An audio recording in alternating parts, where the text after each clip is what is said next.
Assalamualaikum warahmatullahi wabarakatuh. Selamat berjumpa kembali teman-teman semua. Pada kesempatan kali ini kita akan sama-sama belajar terkait dengan koreksi kesalahan atau kalau di dalam akuntansi yaitu pada pokok bahasan jurnal koreksi. Sebelum lebih lanjut nanti kita belajar terkait dengan bagaimana cara membuat jurnal koreksi. Sebagai pengantar di sini sebelumnya yaitu penyebab kesalahan. Ada dua kelompok yang merupakan penyebab kesalahan. Yang pertama yaitu kesalahan yang dikarenakan lupa mencatat.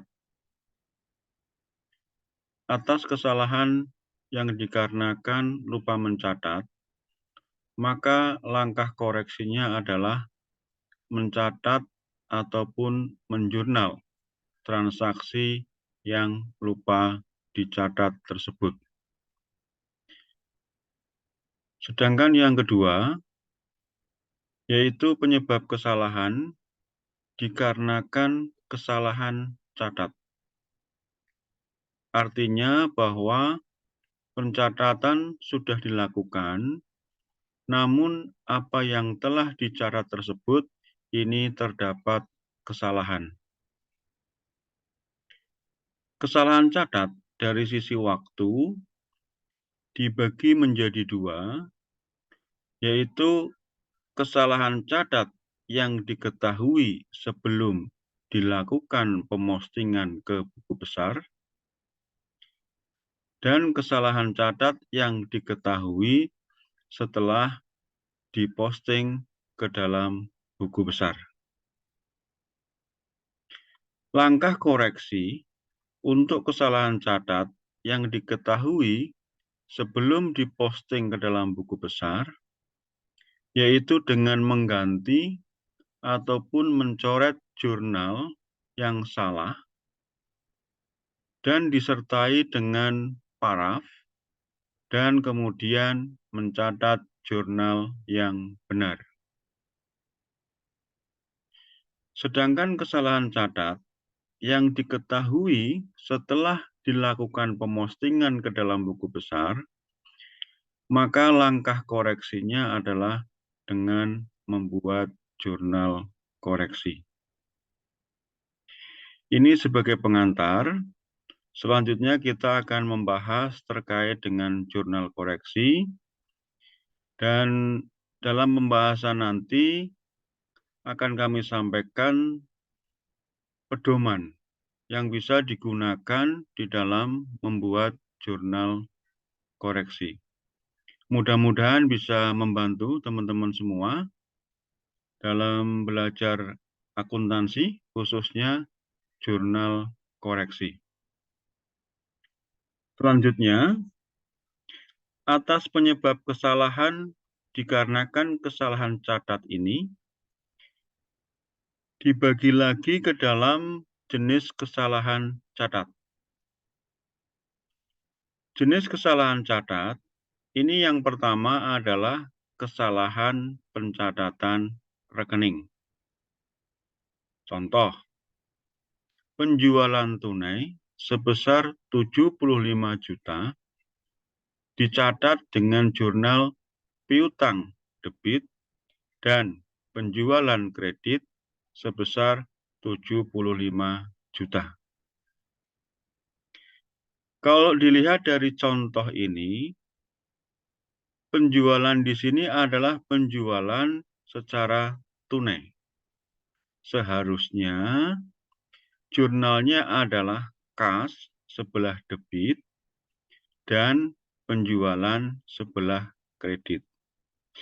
Nah, di sini ada kesalahan pencatatan rekening. Tercatat piutang yang seharusnya adalah kas. Jenis kesalahan catat berikutnya yaitu kesalahan pendebitan dan pengkreditan. Contoh, pembelian kendaraan dengan hutang sebesar 240 juta dicatat dengan jurnal utang debit dan kendaraan kredit sebesar 240 juta. Dari contoh di sini, pembelian kendaraan dengan hutang artinya bahwa ada tambahan kendaraan yang berarti bahwa aset kendaraan bertambah. Dalam pedoman penjurnalan, kalau aset bertambah akan dicatat di sebelah debit. Artinya, seharusnya kendaraan di sini dicatat di sebelah debit. Kemudian, hutang, bahwa perolehan kendaraan tersebut diperoleh dari hutang. Hutang bertambah, dalam pedoman penjurnalan ini akan dicatat di sebelah kredit. Namun, dalam contoh ini, atas pembelian kendaraan tersebut dengan hutang dicatat di sebelah debit. Jadi, di sini ada kesalahan catat atas pendebitan dan pengkreditan rekening. Kemudian, jenis kesalahan catat berikutnya adalah kesalahan pencatatan angka. Contoh, pembayaran beban gaji karyawan sebesar 125 juta dicatat sebesar 152 juta. Di sini beban gaji karyawan yang seharusnya itu adalah 125 juta. Namun sudah dicatat dengan nilai sebesar 152 juta. Kemudian jenis kesalahan yang keempat, yaitu jenis kesalahan yang bersifat gabungan. Jadi dalam pencatatannya ada kesalahan lebih dari satu. Apakah itu kesalahan rekening, apakah itu kesalahan debit kredit, maupun kesalahan angka. Jadi bisa kesalahan semuanya, baik rekeningnya salah, debit kreditnya salah, dan angkanya salah, ataupun dua di antara tiga kesalahan catat ini. Contoh, pembelian peralatan kantor secara tunai sebesar 12 juta dicatat hutang debit dan mebeler kredit sebesar 21 juta. Dari contoh ini terlihat bahwa dari sisi rekening ini juga terdapat kesalahan. Di sini hutang di sebelah debit, padahal pembelian peralatan kantor pembelian peralatan kantor dilakukan secara tunai. Semestinya yang di sebelah debit ini adalah peralatan kantor. Kemudian dalam pencatatan ini yang dikredit adalah mebeler. Seharusnya yang dikredit adalah kas. Kemudian dari sisi angka, seharusnya yang dicatat adalah 12 juta, namun yang tercatat adalah sebesar 21 juta. Ini adalah contoh daripada jenis kesalahan catat yang bersifat gabungan. Ada kesalahan catat nama rekening, ada kesalahan catat dari sisi angka, ya, dan di sini juga hutang sebelah debit dan mebeler sebelah kredit ini dua-duanya rekeningnya adalah salah. Selanjutnya adalah untuk membuat jurnal koreksi. Di sini ada dua metode, yaitu yang pertama metode 3 langkah, dan yang kedua adalah metode 4 langkah. Jadi ini adalah urutan-urutan di dalam membuat jurnal koreksi. Untuk yang metode 3 langkah, langkah yang pertama adalah dengan menuliskan jurnal yang salah. Kemudian langkah yang kedua, yaitu dengan menulis jurnal yang benar. Dan langkah yang ketiga adalah menentukan jurnal koreksi. Untuk metode 4 langkah yang pertama adalah menuliskan jurnal yang salah, kemudian membalik jurnal yang salah. Langkah yang ketiga, menuliskan jurnal yang benar. Dan langkah yang keempat, menentukan jurnal koreksi dengan menggabungkan langkah kedua dan langkah ketiga. Untuk memberikan gambaran yang lebih jelas, dengan contoh yang ada di depan tadi yang sudah kami sebutkan, misalnya penjualan tunai sebesar 75 juta dicatat dengan jurnal piutang sebelah debit dan penjualan sebelah kredit sebesar 75 juta.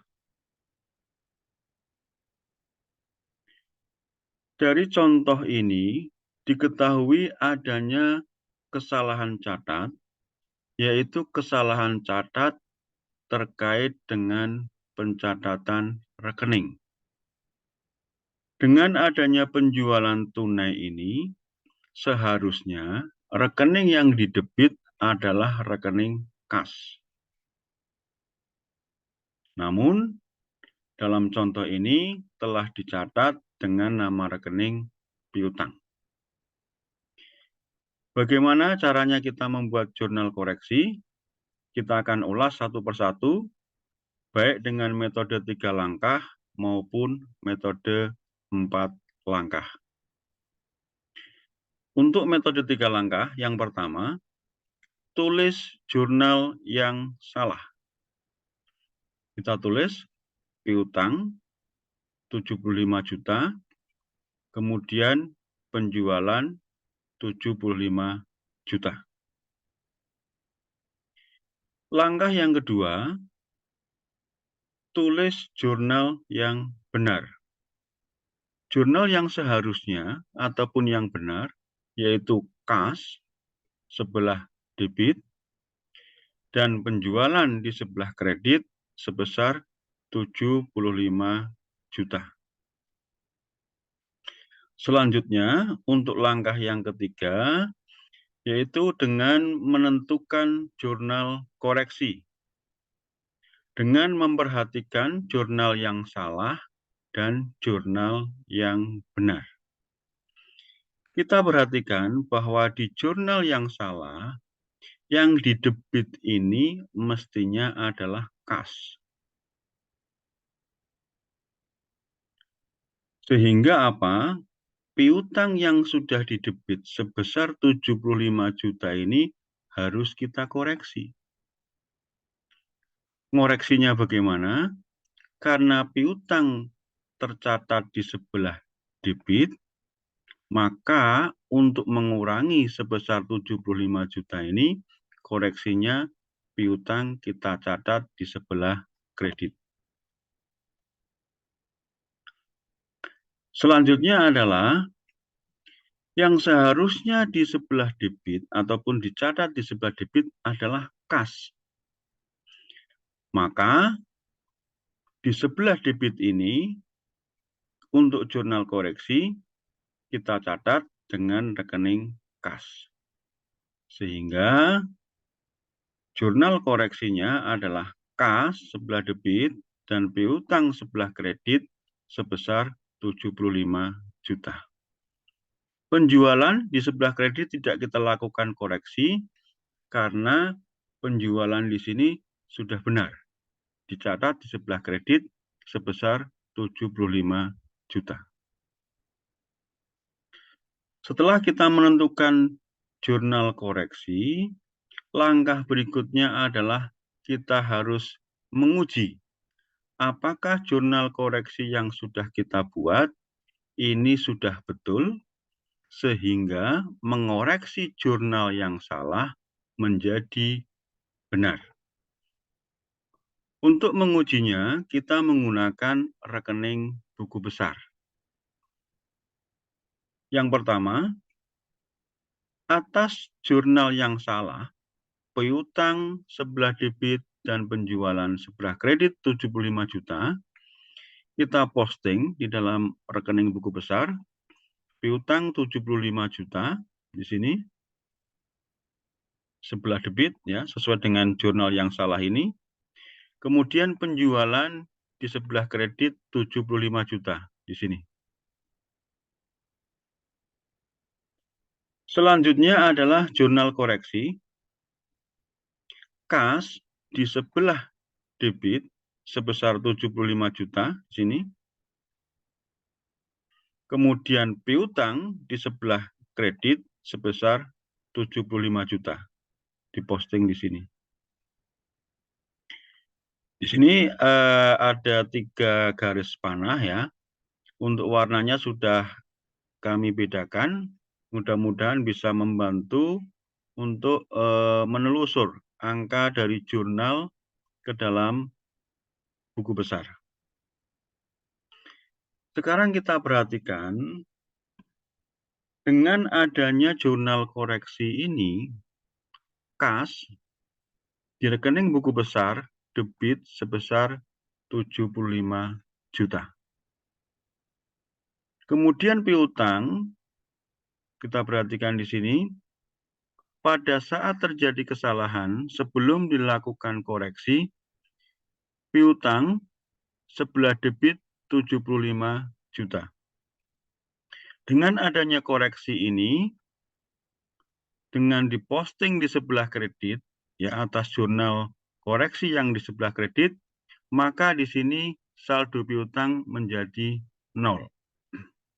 Karena memang dari jurnal ini seharusnya bukan dicatat sebagai piutang, tetapi dicatat sebagai kas. Kita perhatikan, dengan adanya jurnal koreksi ini, piutang di sebelah kredit, maka di dalam rekening buku besarnya, saldonya menjadi 0.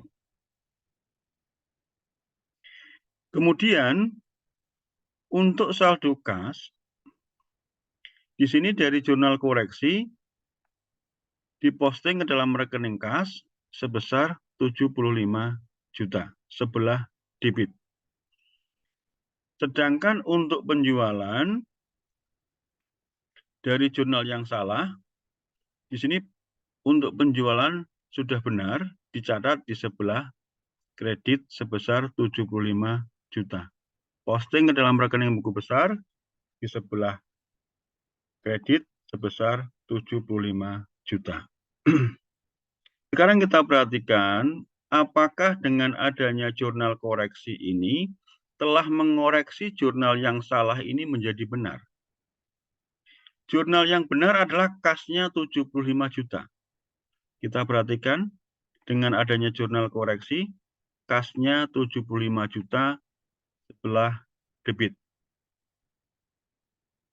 Kemudian penjualan sebelah kredit sebesar 75 juta. Penjualan sebelah kredit sebesar 75 juta. Kas debit 75 juta, penjualan kredit 75 juta. Artinya bahwa jurnal koreksi yang sudah kita buat, ini sudah mengoreksi jurnal yang salah menjadi benar.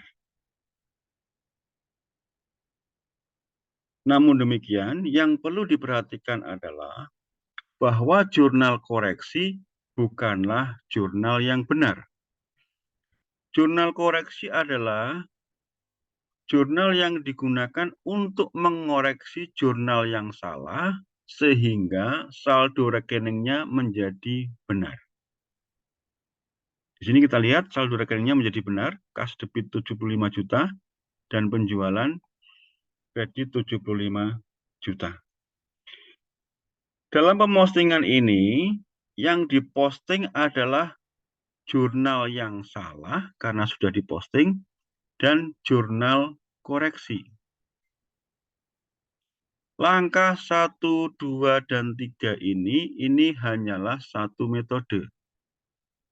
Cara yang digunakan untuk membuat jurnal koreksi. Langkah yang kedua di sini tidak diposting ke dalam buku besar. Tetapi penulisan jurnal yang benar ini digunakan untuk menguji apakah dengan adanya jurnal koreksi ini kemudian saldo-saldonya sudah sesuai dengan jurnal yang seharusnya. Ini untuk metode 3 langkah. Sekarang kita bahas untuk metode yang 4 langkah. Dengan contoh soal yang sama, dengan metode 4 langkah, yang pertama adalah tulis jurnal yang salah. Piutang 75 juta sebelah debit, penjualan sebelah kredit 75 juta.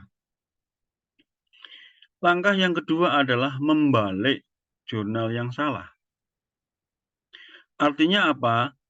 Yang dicatat di sebelah debit itu dibalik di sebelah kredit. Demikian juga yang dicatat di sebelah kredit dicatat di sebelah debit. Kita balik jurnalnya, berarti penjualan sebelah debit, piutang sebelah kredit sebesar 75 juta. Kemudian langkah yang ketiga, yaitu tulis jurnal yang benar. Jurnal yang seharusnya adalah kas sebelah debit dan penjualan sebelah kredit sebesar 75 juta.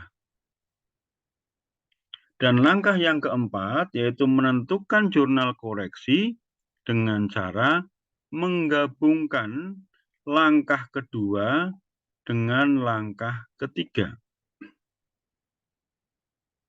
Kita perhatikan pada langkah kedua.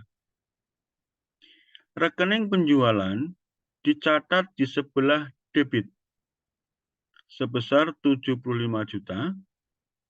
Dan pada langkah yang ketiga, penjualan dicatat di sebelah kredit sebesar 75 juta. Artinya apa? Penjualan di debit 75, kemudian digabungkan juga dengan langkah ketiga, penjualan di kredit 75, maka saldonya adalah 0. Debit 75 juta, kreditnya adalah 75 juta. Sehingga apa? Sehingga rekening ini di dalam jurnal koreksi tidak perlu dicatat karena tidak ada saldonya. Debit dan kredit jumlahnya sama, yaitu 75 juta. Sedangkan untuk rekening piutang, kita lihat di langkah kedua, sebesar 75 juta sebelah kredit, di langkah ketiga tidak ada rekening piutang. Sehingga kalau ini digabungkan dengan langkah ketiga, maka dia sendiri.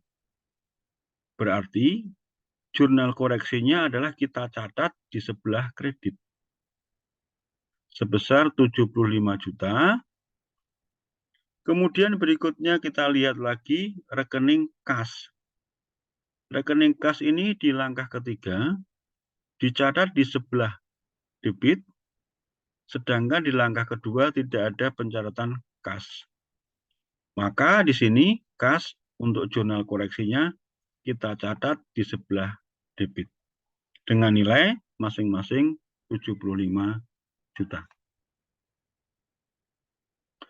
Jadi untuk menentukan jurnal koreksi di sini dengan menggunakan metode 4 langkah, kita cukup memperhatikan menggabungkan jurnal yang ada pada langkah kedua dan jurnal yang ada pada langkah ketiga. Kita gabungkan menjadi jurnal koreksi. Setelah itu kita uji apakah benar jurnal koreksi yang sudah kita buat ini dengan metode 4 langkah ini mengoreksi jurnal yang salah sehingga menjadi saldo-saldo rekeningnya sesuai dengan jurnal yang seharusnya. Kita perhatikan pada saat penulisan jurnal yang salah, piutang debit 75 juta posting. Kemudian penjualan 75 juta kredit. Kemudian di jurnal koreksinya, kas debit 75 juta, kemudian piutang kredit 75 juta. Dari hasil jurnal koreksi ini, setelah diposting ke dalam buku besar, rekening piutang ini saldonya menjadi 0. Sedangkan untuk saldo kas itu debit 75 juta dan saldo penjualan kredit 75 juta. Kita bandingkan dengan jurnal yang benar. Kas debit 75 juta, penjualan kredit 75 juta. Artinya apa? Artinya bahwa jurnal koreksi yang kita buat ini sudah benar, yaitu mengoreksi jurnal yang salah sehingga menjadi benar. Dalam artian, dengan adanya koreksi ini, saldo rekening-rekening yang ada di buku besar ini sudah sesuai dengan jurnal yang seharusnya. Sekali lagi, yang perlu diperhatikan adalah bahwa jurnal koreksi bukanlah jurnal yang benar, tetapi jurnal yang mengoreksi jurnal yang salah sehingga saldo rekeningnya menjadi benar. Kemudian, dalam metode baik 3 langkah maupun 4 langkah, ini adalah metode cara untuk menentukan jurnal koreksi. Yang diposting ke dalam buku besar adalah jurnal yang salah dengan jurnal koreksi. Hasil yang ada di dalam buku besar kita sandingkan dengan jurnal yang benar. Kalau sudah sesuai, artinya jurnal koreksi yang sudah kita buat ini berarti benar. Teman-teman semua silakan bisa mencoba untuk contoh-contoh soal yang lain, baik itu dengan metode 3 langkah ataupun 4 langkah, semuanya sama. Ini bisa kita gunakan untuk pedoman dalam membuat jurnal koreksi. Apakah itu karena kesalahan catat rekening? Apakah karena kesalahan catat pendebitan dan pengkreditan rekening? Apakah itu kesalahan catat karena kesalahan catat angka ataupun kesalahan catat yang bersifat gabungan? Jadi ini sama saja. Silakan menurut teman-teman yang lebih mudah yang mana? Apakah menggunakan metode 3 langkah atau menggunakan 4 langkah? Kalau teman-teman semua sudah mahir ataupun sudah memahami terkait dengan jurnal koreksi ini, mungkin teman-teman tidak perlu menggunakan metode 3 langkah ataupun 4 langkah ini, tetapi begitu mengetahui ada kesalahan jurnal yang sudah diposting dalam buku besar, teman-teman bisa langsung menentukan jurnal koreksinya. Namun demikian, pembahasan kali ini adalah untuk menjelaskan terkait dengan pedoman bagaimana kita membuat jurnal koreksi. Semoga bermanfaat. Kami akhiri. Assalamualaikum warahmatullahi wabarakatuh.